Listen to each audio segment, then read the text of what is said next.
이제 우리 하나님의 구원 역사에서 가장 이제 큰 일이 일어나게 될 것입니다.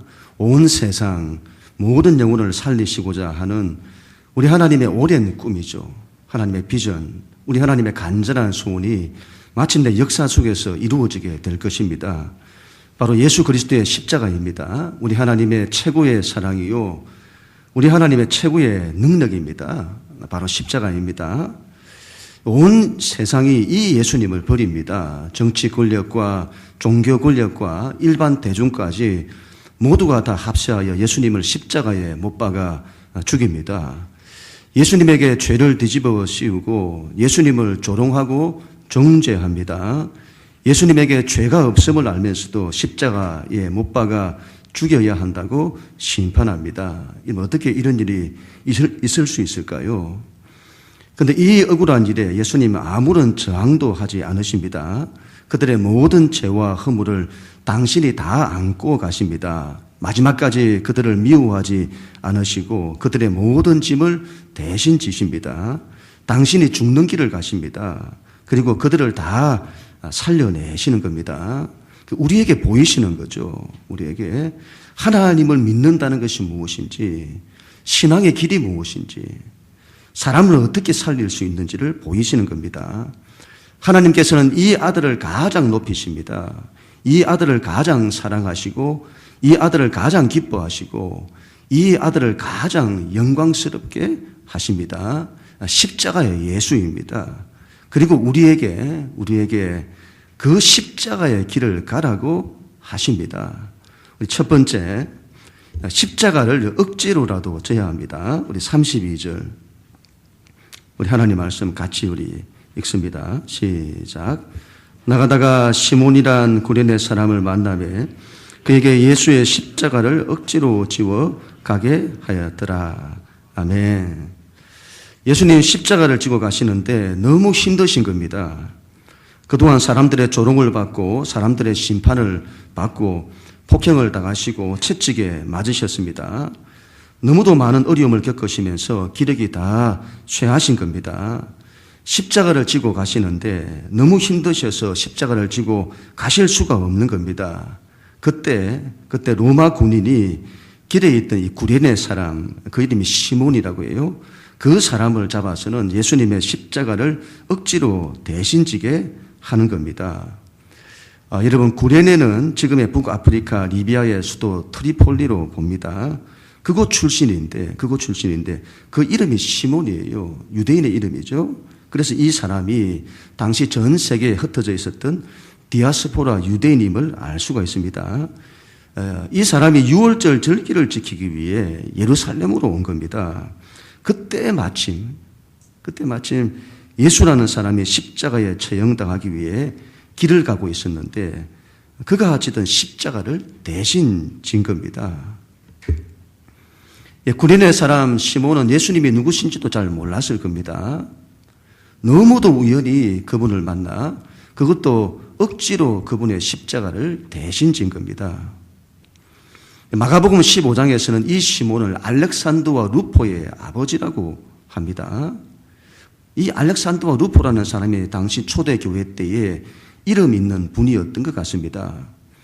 바울을 도와서는 하나님의 일을 했던 사람들입니다. 바울은 로마서에서 그들의 어머니를 내 어머니라고 했습니다. 구레네 사람 시몬의 아내를 말하죠. 그는 내 어머니라. 하나님의 일을 하는 사도 바울을 자기 자식처럼 사랑하고 그를 위해서 헌신했던 사람입니다. 얼마나 바울을 위했으면 그를 내 어머니라고 하는 겁니다. 이 구레네 사람 시몬은 나중에 바울과 바나바가 안디옥 교회에 있을 때에 그 교회를 세운 사람 가운데 하나입니다. 하나님의 교회와 하나님의 선교를 위해 자신의 모든 걸 다 던진 사람임을 알 수 있습니다. 시몬은 그때 자기가 진 십자가 때문에, 그것도 억지로 진 십자가 때문에 자신과 자기 가정이 다 구원을 받고 온 가족이 사도 바울의 동력자가 되어 하나님의 교회를 세우고 온 세상에 복음을 전하여 세상을 구원하는 하나님의 일에 귀하게 쓰임받게 된 것입니다. 여러분, 때때로 우리는 말하죠. 왜 억지로 시키냐? 왜 억지로 시키냐? 자발적으로 하게 해야지. 신앙에서 여러분 뭐가 중요한지를 알아야 합니다. 자율이냐 타율이냐, 그것보다 더 중요한 것이 그게 하나님의 뜻이냐 아니냐입니다. 하나님의 뜻이라면 그걸 자발적으로 하든 억지로 하든 그건 복이 됩니다. 신앙은 때때로 억지로 해야 할 때가 있습니다. 나는 하기 싫은 겁니다. 그런데 하나님이 원하시면, 하나님의 뜻이라면 하나님, 제가 순종하겠습니다. 이게 신앙입니다. 십자가는 하나님의 뜻입니다. 이건 억지로라도 지면 복이 됩니다. 우리는 살면서 여러분 인생의 여러 문제를 만나는데 그때 여러분 그 문제를 어떻게 해결하십니까? 어떻게 해결하세요, 여러분? 하나님의 최고의 능력이 뭐라고요? 십자가래요, 십자가. 그래서는 십자가에는 하나님의 능력이 나타납니다. 십자가를 져보세요, 십자가를.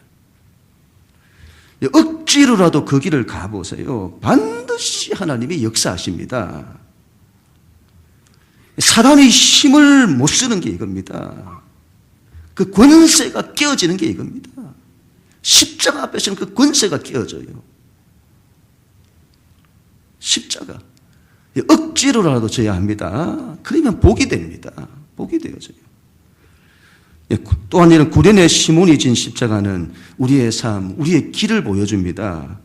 예수님이 말씀하셨죠. 누구든지 나를 따라오려거든 자기를 부인하고 자기 십자가를 지고 나를 쫓을 것이니라. 우리는 여러분 구련의 시몬의 이 위치에 있어야 합니다. 예수님이 지신 십자가를 내가 대신 져야 합니다. 믿는 자는 여러분 짐지는 자가 되어야 합니다. 사람들의 허물과 죄를 정죄하고 심판하는 것이 아니라 그 짐을 우리가 대신 지는 사람이 되어야 합니다. 우리는 예수님의 고난에 동참해야 합니다. 그리스도의 남은 고난을 내 육체에 채워야 합니다. 예수님과 함께 십자가를 지고 가는 사람이 되어야 합니다. 이게 우리의 길입니다. 이게 우리의 길이에요. 여러분, 그래야 살립니다. 그래야 살려요. 자기도 살리고 가정도 살리고 공동체도 살립니다. 여러분, 십자가를 지는 사람이 되어야 합니다. 두 번째로는 십자가를 여러분 달게 져야 합니다. 33절부터 35절 말씀, 우리 하나님 말씀 같이 읽습니다. 시작. 골고다 즉 해골의 곳이라는 곳에 이르러 쓸개탄 포도주를 예수께 주어 마시게 하려 하였더니 예수께서 맛보시고 마시고자 하지 아니하시더라. 그들이 예수를 십자가에 못 박은 후에 그 옷을 제비 뽑아 나누고. 아멘.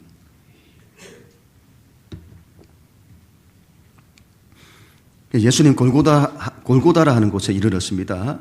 해골이라는 뜻을 가진 십자가 처형을 하던 곳이었던 것 같습니다. 사람들이 쓸개탄 포도주를 예수님께 주어 마시게 하려고 했습니다. 예수님의 손과 발에 못을 박아야 하는데 그 고통이 말할 수 없었던 것 같습니다. 그래서 쓸개탄 포도주를 먹이는 거죠. 모략 성분을 가진 쓴맛의 마취제라고 합니다. 그런데 예수님 맛을 보시고는 거절하시는 겁니다. 예수님의 행동은 하나하나가 의미 없는 것이 없습니다. 전부 하나님의 계시입니다. 예수님, 하나님이 허락하신 십자가를 쓰게 받아들이지 않으십니다. 십자가를 달게 받으시는 겁니다. 기꺼이 받아들이시는 겁니다. 그리고 지금 우리에게 말씀하시는 거죠. 믿는 우리에게. 너희는 십자가를 거부하지 마라. 그걸 달게 받아들여야 한다. 십자가를 기꺼이 져야 한다. 십자가는 하나님의 최고의 사랑이다. 하나님의 최고의 지혜요. 하나님의 최고의 능력이다. 하나님께서 세상을 살리시는 유일한 방법이다. 그 고난을 너희가 기꺼이 감수해야 한다. 그래야 사람을 살린다. 너희가 그 길을 걸어갈 때 하나님의 마음은 그렇게 아프시고 찢어지신다. 그러나 그 길을 걷는 너희를 하나님은 가장 자랑스럽게 여기신다. 아유, 지금 동계올림픽에서 여자 curling 때문에 난리가 났습니다. 지금까지 curling은 비인기 종목이었다고 합니다. 60년대는 빗자루로 쓰는 그런 걸로 이해를 했다고 해요. 90년대에서는 무슨 얼음판에 요강을 굴려가지고 빗자루로 쓰는 이상한 놀이라고 놀렸다고 합니다. 이번 올림픽에 출전하기까지 너무너무 고생을 많이 했다고 하잖아요. 그래도 낙심하지 않고 열심히 훈련하고 또 훈련하고. 스킵 김은정 선수가 가족들과 찍은 사진과 기사를 보게 되었는데 그 아버지가 그 무거운 curling 들고 있는데 그 딸을 두고 가장 자랑스러운 딸이라고 하더군요. 자녀들이 고생길을 갈 때에 부모의 마음이 얼마나 아픈지 모릅니다. 어려움을 참아내고 고된 훈련을 이겨내고 다 이겨내고 그런 자식을 볼 때 안쓰러운 거죠. 그런데 그런 자식이 그렇게 자랑스러운 겁니다. 하나님께서도 마찬가지입니다. 우리가 힘든 십자가의 길을 걸어낼 때 그걸 가장 안타까워하시면서도 가장 기뻐하시고 자랑스러워하시는 겁니다. 그런데 사람들은 다른 데 관심이 있습니다. 십자가가 아닌 다른 데 관심이 있어요. 군인들은 예수님의 옷을 제비 뽑아 나누는데 관심이 있었습니다. 당신은 옷이 귀한 시대라고 하잖아요. 속옷도 한 벌, 겉옷도 한 벌로 평생 입고 다니고 그랬다고 하잖아요. 예수님은 저는 사람들을 사랑하고 사람들을 살리기 위해 당신의 전부를 다 희생하시는데 사람들의 마음은 전혀 다른 곳에 있는 겁니다. 누가 겉옷을 가지냐? 누가 속옷을 가지냐? 한쪽은 여러분 오로지 하나님의 뜻을 위해 자신의 모든 걸 다 버리고 더 낮아지고 더 희생하는데 다른 한쪽은 누가 더 좋은 걸 가지고 누가 더 많은 걸 가지느냐. 오로지 자기 뜻과 자기가 원하는 것에만 관심이 있는 겁니다. 세 번째로 여러분 십자가의 예수가 왕입니다. 37절 38절 같이 읽습니다. 시작. 그 머리 위에 이는 유대인의 왕 예수라 쓴 죄패를 붙였더라. 이때 예수와 함께 강도들이 십자가에 못 박히니 하나는 우편에 하나는 좌편에 있더라. 아멘. 로마 군인들이 예수님을 십자가에 못 박아 세웁니다. 그리고 예수님의 머리 위에 죄패를 붙입니다. 유대인의 왕 예수. 여기서 죄패란 죄수가 지은 죄를 써붙이는 걸 말합니다. 사람들에게 저 사람이 무슨 죄로 죽는지를 보이는 겁니다. 저런 죄를 지으면 저렇게 죽는다는 것을 사람들에게 경고하는 겁니다. 예수님 옆에는 강도들이 있었습니다. 여기서 강도란 반란자들을 말합니다. 민족의 독립을 위해서 칼을 들고 폭력을 행사하고 사람들을 죽인 자들입니다. 요한복음 19장에서는 예수님의 죄패가 히브리 말로, 로마 말로, 헬라 말로 기록이 되었다고 합니다. 온 세상이 다 볼 수 있도록 기록한 거죠. 대제사장이 유대인의 왕 예수라고 쓰지 말고 자칭 유대인의 왕 예수라고 적어달라고 했습니다. 그런데 빌라도가 그걸 거절한 겁니다. 유대인의 왕 예수라고 써라. 내가 쓸 것을 썼다. 여기에 하나님의 큰 뜻이 있습니다. 여러분, 예수님의 십자가는 동전의 양면처럼 두 가지 관점, 두 가지 측면이 있습니다. 세상편에서 볼 때 예수님은 신성모독자요 반란자인 겁니다. 그래서 자칭 유대인의 왕이라고 제목을 써야 하는 겁니다. 그런데 하나님께서 그걸 빌라도를 통해 바로 잡으십니다. 자칭 유대인의 왕 예수가 아니라 유대인의 왕 예수다. 그리고는 온 세상의 언어로 예수를 믿지 않는 자들에게 선포하시는 겁니다. 예수가 진정한 왕이다. 그런데 너희가 그 예수를 죽였다. 너희는 하나님의 아들을 죽인 죄인이다. 그리고 하나님 나라 편에서는 이렇게 선포하시는 겁니다. 예수를 믿는 하나님 나라의 백성 우리들에게 이 십자가의 예수가 하나님 나라의 진정한 왕이다. 너희의 왕, 너희의 주다. 그래서 여러분 이 사건은 하나님께서 십자가의 예수를 하나님 나라의 왕으로 선포하시는 위대한 사건입니다. 그래서 이걸 그 유명한 왕의 대관식이라고 합니다. 예수님께서 하나님 나라의 왕으로 등극하시는 겁니다. 예수님의 좌우편에 강도들이 달립니다. 그들의 죄명은 강도입니다. 반란자들이고 살인자들입니다. 하나님께서 세상에 선포하시는 겁니다.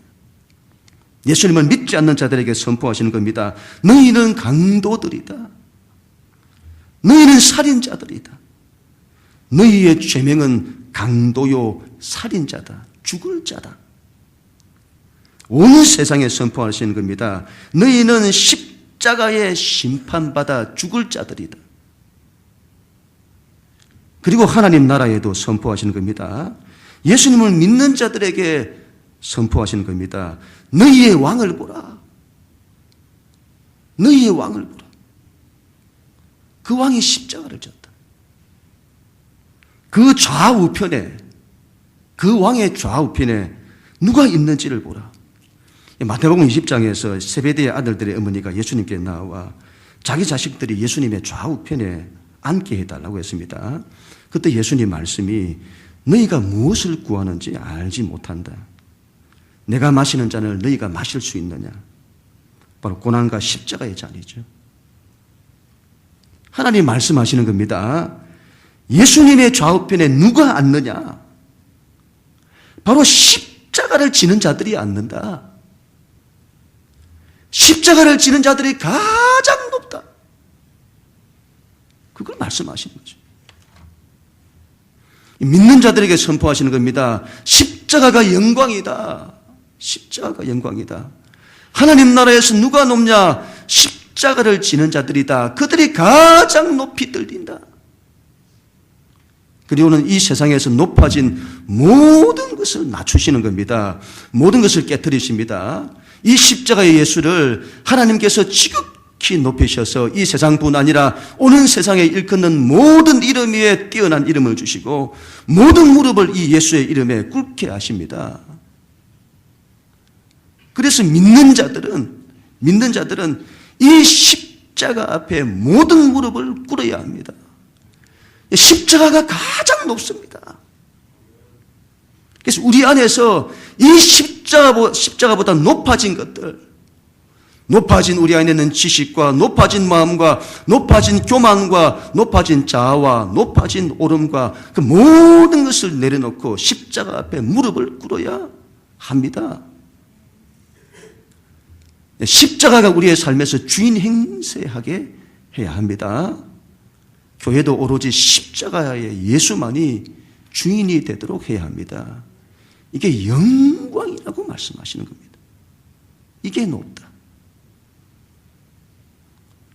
마지막 네 번째로 십자가의 예수를 믿어야 합니다. 39절부터 42절 우리 하나님 말씀 같이 읽습니다. 시작.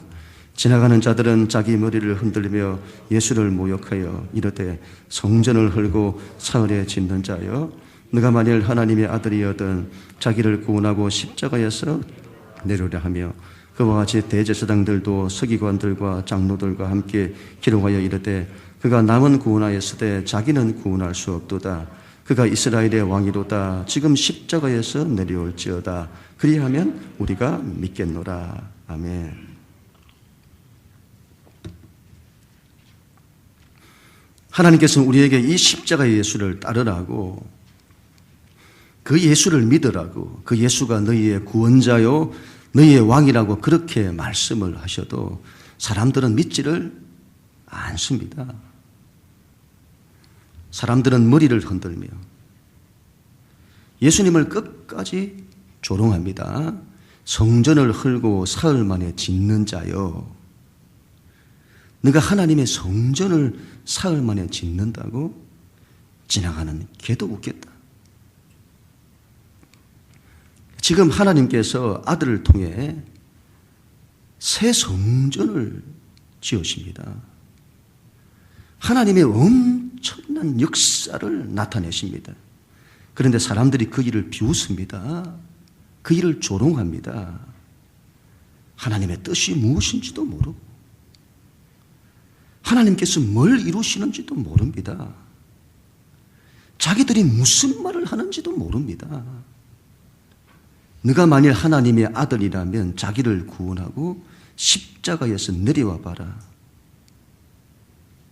어디서 많이 듣던 말이죠. 예수님 공생애를 처음 출발하실 때에 광야에서 40일 금식하실 때에 마귀가 예수님을 시험합니다. 네가 하나님의 아들이라면 이 돌을 떡으로 만들어 봐라. 경제적 메시아가 되라. 성전 꼭대기에서 뛰어내려 너의 위대함을 보이라. 종교적 메시아가 되라. 하나님의 나라, 천국 그런 거 말하지 말고 이 세상을 바꾸어 유토피아로 만들어 봐라. 정치적 메시아. 그리고는 마귀가 예수님에게 십자가의 길을 가지 못하게 합니다. 마지막까지 예수님을 반대합니다. 십자가에서 내려와 봐라. 입장을 바꿔놓고 우리라면 어떻게 했을까요?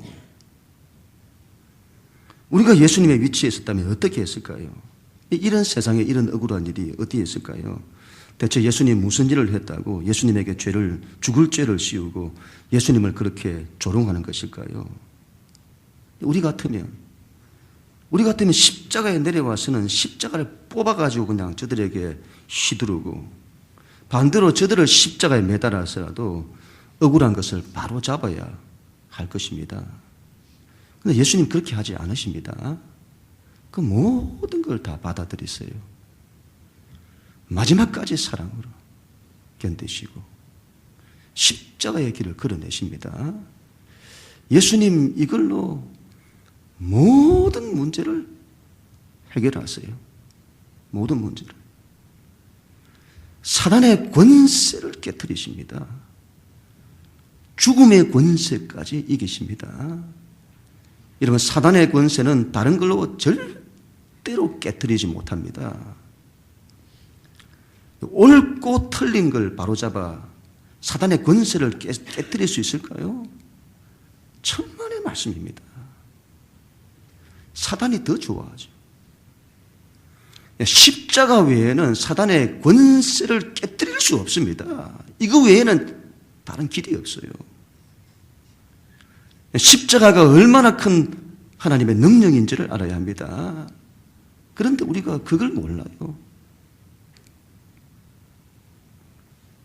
사람들은 끝까지 말합니다. 십자가에서 내려와 봐라. 그러면 우리가 믿겠노라. 십자가에서 내려와 봐라. 그러면 믿겠다. 왜 십자가 예수를 못 믿을까요? 내려와야 믿겠다는 거 아닙니까? 자기들이 무슨 말을 하는지도 모르고 자기들이 무슨 일을 하는지도 모릅니다. 이런 사람들이 얼마나 십자가의 예수를 싫어하는지 모릅니다. 십자가의 예수를 말하지만 정작 십자가의 예수를 믿지 않습니다. 십자가를 말하면 조롱하죠. 그렇게 해서 세상이 바뀌겠냐? 맨날 십자가만 말한다고. 세상에서 옳고 틀린 걸 뜯어 고쳐야 할 것 아니냐고. 맨날 자기를 희생하라느니, 자기를 버리라느니, 낮아지라느니. 그렇게 해서 세상이 바뀌겠냐고. 민중의 아편도 아니고. 십자가를 얼마나 약하게 바라보고 십자가를 얼마나 어리석게 바라보는지 모릅니다. 저가 남은 구원하였을 때 자기는 구원할 수 없도다. 이 말로 예수님을 조롱해요. 저가 남은 구원하였을 때 자기는 구원할 수 없도다. 여러분, 신앙이 뭔지를 몰라요. 신앙이 뭔지를. 기독교 신앙이 자기를 구원하는 종교인 줄 압니다. 기독교 신앙이 자기를 위한 종교인 줄 압니다. 여러분, 기독교 신앙은 자기를 구원하지 않고 남을 구원하는 것입니다. 우리가 믿는 기독교 신앙은 자기를 위해 살지 않고 남을 위해 사는 겁니다. 우리가 믿는 기독교는 자기를 버려 다른 일을 세우고 자기가 죽어 다른 일을 살리는 것입니다. 그걸 조롱하다니요.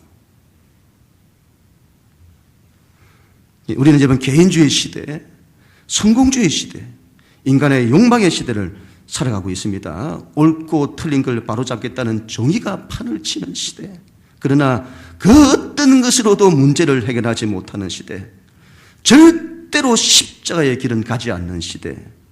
그래서는 하나님의 뜻도 없고 하나님의 사명도 없고 오로지 자기 뜻, 자기의 옳음, 자기의 의가 주인 행세하는 시대를 사는 겁니다. 우리가 다시 이런 복음 앞으로 돌아가야겠습니다. 다시 복음 앞으로 돌아가자고 하잖아요. 한국교회가. 다시 복음 앞으로. 다시 십자가 앞으로 나가야 되는 겁니다. 십자가 앞으로. 우리의 신앙을 다시 회복해야겠습니다. 십자가 신앙입니다. 기독교 신앙의 근본이죠. 십자가가 얼마나 큰 하나님의 지혜요, 얼마나 큰 하나님의 능력인지를 알아야겠습니다. 우리 하나님께서 이것 외에 다른 방법을 말씀하신 적이 없습니다. 이것 외에. 그 십자가를 억지로라도 져야 합니다. 그러면 복이 됩니다. 그 십자가를 달게 져야 합니다. 그러면 영광이 됩니다. 십자가가 영광의 길입니다. 여러분, 다른 예수를 믿어서는 안 됩니다. 어떤 예수를 믿었어요? 다른 예수를 믿어서는 안 됩니다. 십자가의 예수를 믿어야 합니다. 십자가의 예수를. 우리는 기도해야 합니다. 성령의 능력을 구해야 합니다. 도와달라고.